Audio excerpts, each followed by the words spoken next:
All right, guys, today we have a couple of big news stories to talk about coming out of the LEC. So a couple of weeks ago, it was announced that NAVI was going to be replacing Rogue starting in the summer split of the LEC in 2025. So this is very, very exciting. Obviously, we've all known that Rogue hasn't wanted to be in the LEC for a while. They have just kind of been like dead weight in the LEC. We've wanted them to make a change. We wanted some new life, some new blood, some new kind of reinvigoration coming into the LEC. And we're getting that in the form of Nadas Vincere, which is obviously very, very cool to see. Historic esports organization. But they're also in a tricky spot where they are, inheriting a kind of a bad roster, a last place team, and a team that, needs a lot of help and a lot of issues and a lot of changes and all that. So people were very, very curious to see what NAVI was going to do, not only going into the summer split, but also going into 2026 as well. So we are starting to get more and more information about what NAVI's plan, at least for the summer, is. We have this from Sheep Esports on Twitter where they said NAVI are set to keep top laner Adam for their LEC debut in the summer split. So I wanted to dive into this article first, where again, they say Larson is expected to stay and Patrick and XQ are likely to be replaced. This is already giving us some info and some tidbits into what NAVI has in mind. The foundation of Nadas Vincere's LEC project, the foundations of it are beginning to take shape. Set to replace Rogue in the EMEA League of Legends competition this summer, the Ukrainian org must determine which players will make the transition as well. Indeed, according to Sheep Esports sources, NAVI recovers Rogue's players' contracts as part of their LEC deal. However, like any team, they are allowed to make changes and plan accordingly.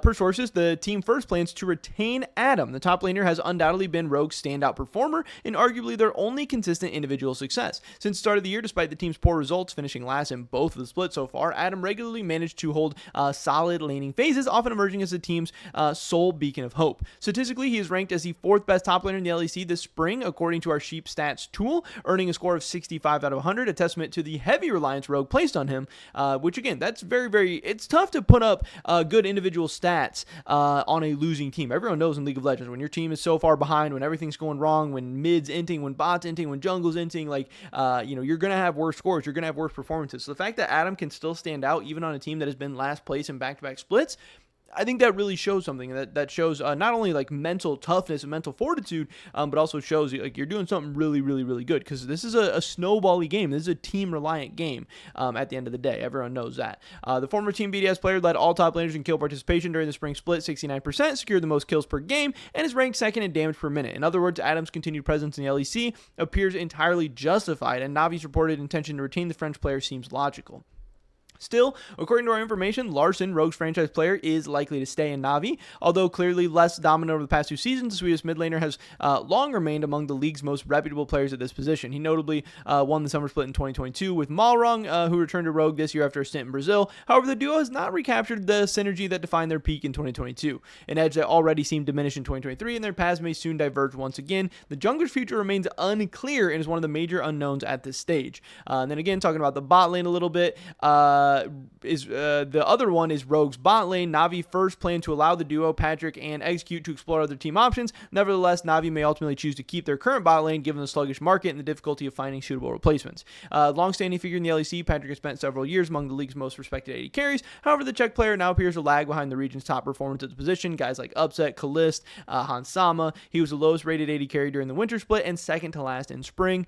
Execute, meanwhile, left the LEC following a decent 2023 season with Astralis, during which he played under the name Jonghoon, despite the team's broader struggles. South Korean support failed to make much of an impression in 2024 while playing in the LCK for Fear X, and returned to Europe only late in the offseason, as Rogue were forced to finalize their roster at the last minute. Like his lane partner, Execute struggled significantly in early 2024, being ranked only 8th among supports during winter, and ultimately finishing last in the spring split. Now, we have even more news here, again, talking about them retaining Larson. I know a lot of people were upset about this. A lot of people were talking about, Larson's contract is so huge. They have to spend all this money on Larson. They have to hang on to him because, he's kind of handcuffing NAVI by having such a high contract, and he's underperforming. He's a paycheck stealer, whatever, this and that. But we did get another update, this time from Wooloo, where he says mid laner Larson accepts lower deal in order to stay with NAVI. So this is a very, very big thing. Again, it does look like, obviously, Larson will be staying with NAVI, but taking a little bit of a pay cut. So we have here, per Sheep Esports sources, Larson has reached an agreement to become Navi's inaugural LEC mid laner,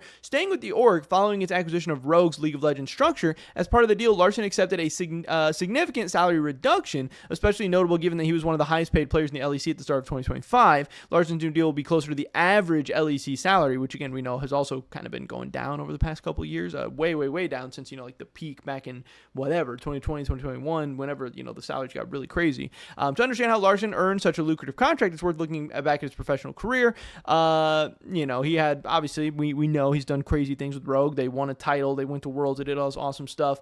Again, Larson is the second player finalized by NAVI, while the org having locked down Adam as well, as reported earlier. While it may appear that NAVI is simply taking over Rogue's roster, sources close to the situation have confirmed to Sheep Esports that the org has been exploring options for the bot lane. However, finalizing those deals takes more time than assuming the existing contracts of Rogue's players with the org, which the org took over as part of the LEC spot deal. So not only are they retaining Adam and Larson, it does seem, also Larson is taking a pay cut, which is a pretty big story. Hopefully this will give NAVI more opportunities, more money, more options to make some big splashes. Again, not only if it's just in the summer, heading into the summer split, but for sure in the 2026 offseason at the very least. But I did think this was some very cool information, some very cool updates that I wanted to get out to you guys. But that is pretty much it for this video today, guys. Hopefully I catch you in the next one. Until then, peace.